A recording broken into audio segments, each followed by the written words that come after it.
Hi everyone, welcome to my kitchen. In today's recipe, I'm going to show you how to make a power-packed, protein and nutrient-dense paratha, and that's the broccoli and dill paratha. You'll be surprised that the flavors from dill, tossed along with some red bell peppers and broccoli and mild spices, brings out a delicious stuffed paratha. I'm going to be making it along with whole wheat chakki atta, and that brings separate flavors in itself. So without wasting any time, I'm just going to dive right in and start right away. Now to begin making, I'm going to be actually tossing all the stuffed ingredients together into a pan. I'll start by adding some oil. While the oil is getting preheated, I'm going to add in the ginger and the garlic, which I've finely chopped, and some onions, and I'm going to add all of them together. And I'm going to add the red capsicum as well, which is the red bell peppers that I've chopped. We're going to saute all these ingredients until they become lightly softened, and once they become softened, I'm going to add in the broccoli. Stir fry them on a medium-high heat, and you want the bell peppers and the onions to become nice and soft. If you like a little crunch, go ahead and leave it a little crisp.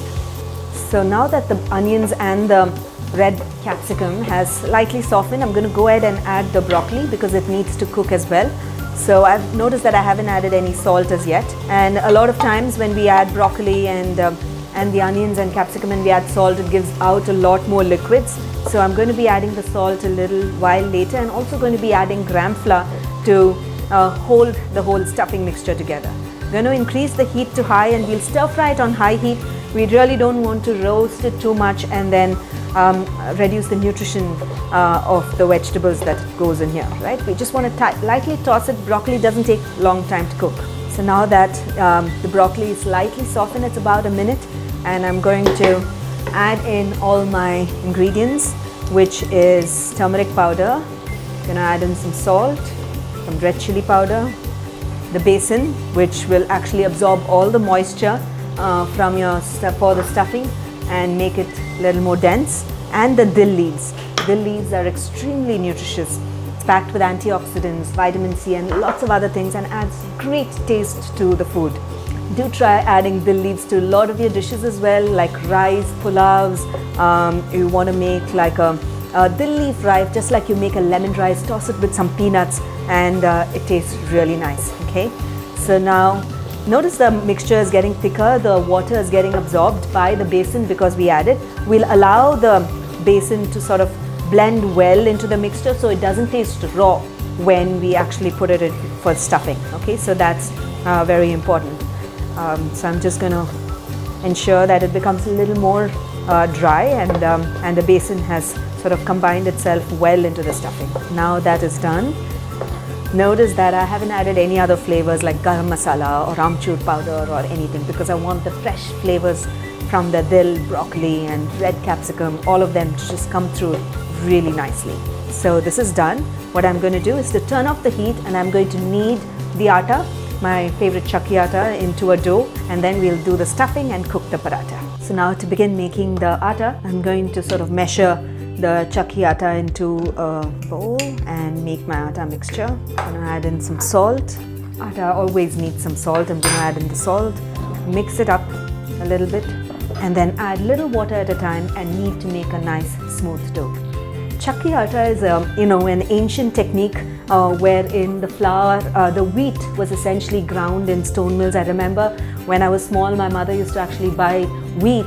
In fact, until recently as well, my mother-in-law always used to sort of buy wheat and then go into those chakki mills and then grind her own atta fresh. And the taste and flavor of grinding your own atta is just simply special, right? When it's ground in a stone mill.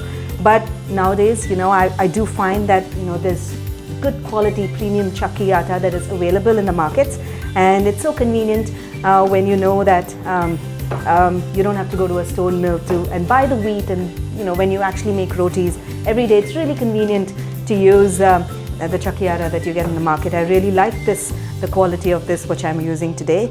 And so now notice that I've finished kneading the dough well.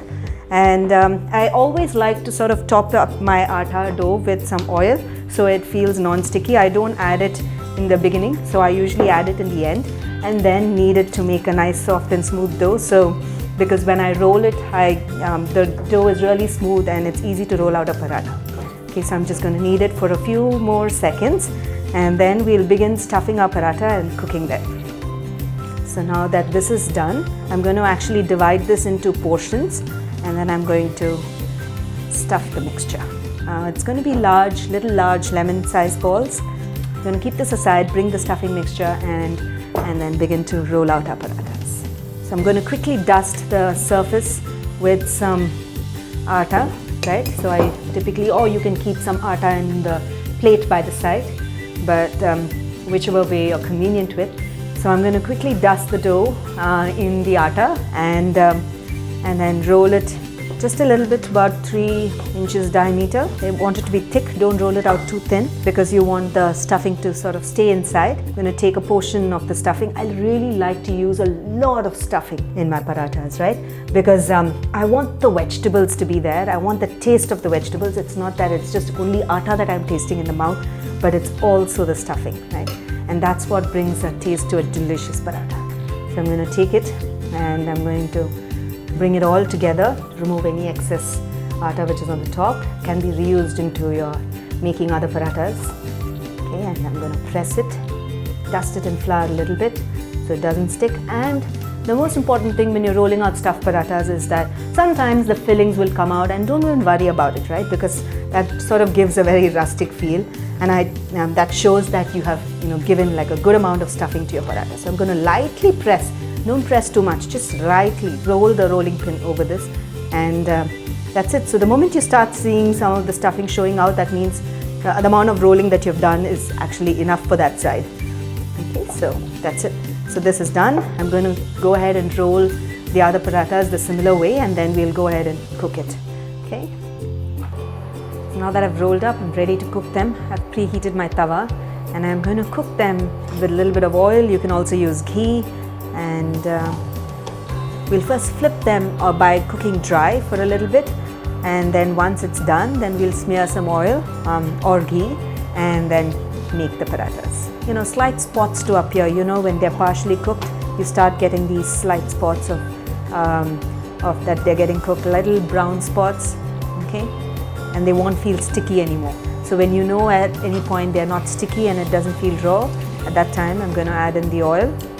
Add in the oil to the other side as well, just a little bit, and cook on medium heat because you want the paratha to get cooked. The stuffing is already done, but you want the atta to be cooked evenly. So always on medium heat. Don't allow it to get brown too fast, and continue to press it a little bit. Light amount of pressure will help the heat transfer conduct itself really well through the paratha. Okay, notice that it's getting nice and brown and it's getting crisp as well. So when you tap it, it feels done. So I'm just going to ensure that I sort of swirl it around so it takes in the rest of the oil, and it's just beautiful.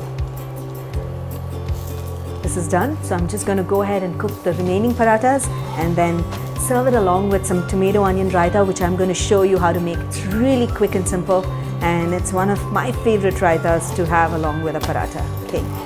Okay, so I'm going to be making one of my favorite raitas, which is a tomato cucumber raita, which is going to be spiced with just a little bit of green chilies and cumin powder. So to begin, I have some yogurt with me where I'm going to use a fork and then whisk up the yogurt really well. Using a fork is a great tool to whisk up liquids, especially dahi, because it makes it nice and smooth. Okay, now once the yogurt is whisked, I'm going to add in a little bit of salt and some roasted cumin powder and whisk that up also really well.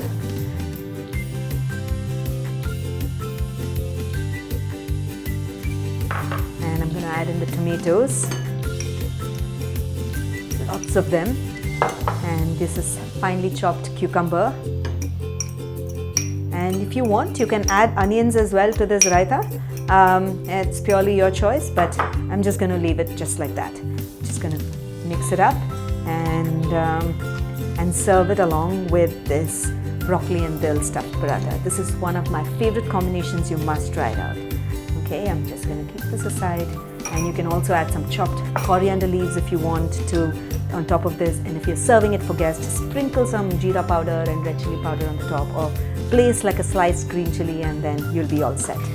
So I really hope you enjoy watching this delicious, super power-packed, protein-rich and nutrient-rich broccoli and dill stuffed paratha made from chakki atta. So do give this recipe a try. When you do, don't forget to share your feedback in the comments below because I'll always be looking to hear back from you. So until then, until next time, happy cooking and healthy eating.